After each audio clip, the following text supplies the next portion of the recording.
ಶತಮಾನಗಳ ರಾಮ ಮಂದಿರ ಕನಸು ಇದೀಗ ನನಸಾಗ್ತಾ ಇದೆ. ಇದರ ಮಧ್ಯೆ ಉಡುಪಿಯ ಪೇಜಾವರ ಶ್ರೀಗಳು ಒಂದು ಆತಂಕವನ್ನ ವ್ಯಕ್ತಪಡಿಸ್ತಾ ಇದ್ದಾರೆ. ಏನದು ಆತಂಕ? ಡೀಟೇಲ್ಸ್ ಬರ್ತಾ ಇದೆ. ಭಾರತೀಯರು ಹಿಂದೂಗಳಾದ್ರೆ ಮಾತ್ರ ಮಂದಿರ ಉಳಿಯುತ್ತೆ ಅಂತ ಉಡುಪಿಯ ಪೇಜಾವರ ಶ್ರೀಗಳು ರಿಯಾಕ್ಷನ್ ಕೊಡ್ತಾ ಇದ್ದಾರೆ. ಶತಮಾನಗಳ ರಾಮ ಮಂದಿರ ಕನಸು ಒಂದ್ ಕಡೆ ನನಸಾಗ್ತಾ ಇದೆ. ಭಾರತೀಯರು ಹಿಂದೂಗಳಾದ್ರೆ ಮಾತ್ರ ಮಂದಿರ ಉಳಿಯುತ್ತೆ ಅಂತ ಹೇಳಿ ಉಡುಪಿಯ ಪೇಜಾವರ ಮಠದ ವಿಶ್ವ ಪ್ರಸನ್ನ ತೀರ್ಥರು ಆತಂಕವನ್ನ ವ್ಯಕ್ತಪಡಿಸ್ತಾ ಇದ್ದಾರೆ. ಹಿಂದೂಗಳು ಹಿಂದೂಗಳಾಗಿ ಉಳಿದ್ರೆ ಮಂದಿರ ಉಳಿಯೋದಕ್ಕೆ ಸಾಧ್ಯ ಅಂತ ಹೇಳಿ ಪೇಜಾವರ ಮಠದಲ್ಲಿ ನಡೆದಂತಹ ಸಮಾರಂಭದಲ್ಲಿ ಶ್ರೀಗಳು ಈ ಹೇಳಿಕೆಯನ್ನ ಕೊಟ್ಟಿದ್ದಾರೆ. ಇವತ್ತು ರಾಮ ಮಂದಿರ ಎಷ್ಟು ಶತಮಾನಗಳ ಕನಸು ಅದು ಇವತ್ತು ನನಸಾಗ್ತಾ ಇದೆ. ಆಹಾ, ನಮ್ಮ ಜವಾಬ್ದಾರಿ ಮುಗೀತು ಅಂತ ನಾವು ಅಂದ್ಕೊಳ್ತಾ ಇದ್ದೇವೆ. ಇಲ್ಲ, ಇವತ್ತು ಜವಾಬ್ದಾರಿ ಹೊಸದಾಗಿ ಹುಟ್ಟುಕೊಳ್ತಾ ಇದೆ.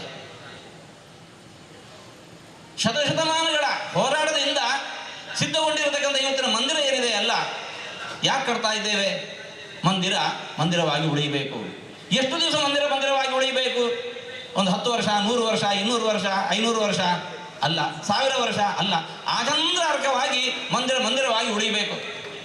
ಆಚಂದ್ರಾರ್ಕವಾಗಿ ಮಂದಿರವಾಗಿ ಉಳಿಬೇಕು ಅಂತಿದ್ರೆ ಯಾವಾಗತ್ತೆ? ನಾವು ಹಿಂದೂಗಳಾಗಿ ಉಳಿದ್ರೆ ಮಾತ್ರ, ಈ ಭಾರತೀಯರು ಹಿಂದೂಗಳಾಗಿ ಉಳಿದ್ರೆ ಮಾತ್ರ ಮಂದಿರವಾಗಿ ಉಳಿಯತ್ತೆ. ಹಿಂದೂಗಳಾಗಿ ಉಳಿದ್ರೆ ಮಾತ್ರ ಮಂದಿರವಾಗಿ ಉಳಿಯತ್ತೆ. ಅಪಸ್ವರಗಳು ದಿನನಿತ್ಯ ಕೇಳ್ತಾ ಇದ್ದಾವೆ. ನಿನ್ನೆ ಮೊನ್ನೆ ಕೂಡ ನಾವು ಕೇಳ್ತಾ ಇದ್ದೇವೆ. ಒಬ್ಬ ಯೋಗಿ, ಒಬ್ಬ ಮೋದಿ, ಅವನು ಹೋಗ್ಲಿ ನೋಡಿ, ಮರುದಿವಸ ಅದನ್ನು ಕಿತ್ತು ಎಸೆಯುತ್ತೇವೆ. ಇಷ್ಟು ಭಂಡದ ಧೈರ್ಯದಿಂದ ಮಾತಾಡ್ತಾ ಇದ್ದಾರೆ ಅಂತಂದ್ರೆ ನಾವು ಎಷ್ಟು ಜಾಗೃತರಾಗಿರ್ಬೇಕು. ಇವತ್ತು ರಾಮ ಮಂದಿರ ಎಷ್ಟು ಶತಮಾನಗಳ ಕನಸು ಅದು ಇವತ್ತು ನನಸಾಗ್ತಾ ಇದೆ. ಆಹಾ, ನಮ್ಮ ಜವಾಬ್ದಾರಿ ಮುಗೀತು ಅಂತ ನಾವು ಅಂದ್ಕೊಳ್ತಾ ಇದ್ದೇವೆ.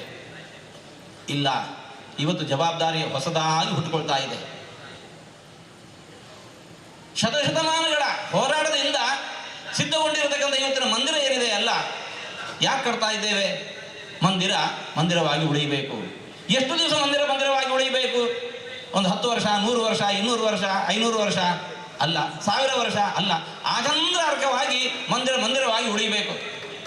ಆಚಂದ್ರಾರ್ಕವಾಗಿ ಮಂದಿರವಾಗಿ ಉಳಿಬೇಕು ಅಂತಿದ್ರೆ ಯಾವಾಗತ್ತೆ? ನಾವು ಹಿಂದೂಗಳಾಗಿ ಉಳಿದ್ರೆ ಮಾತ್ರ, ಈ ಭಾರತೀಯರು ಹಿಂದೂಗಳಾಗಿ ಉಳಿದ್ರೆ ಮಾತ್ರ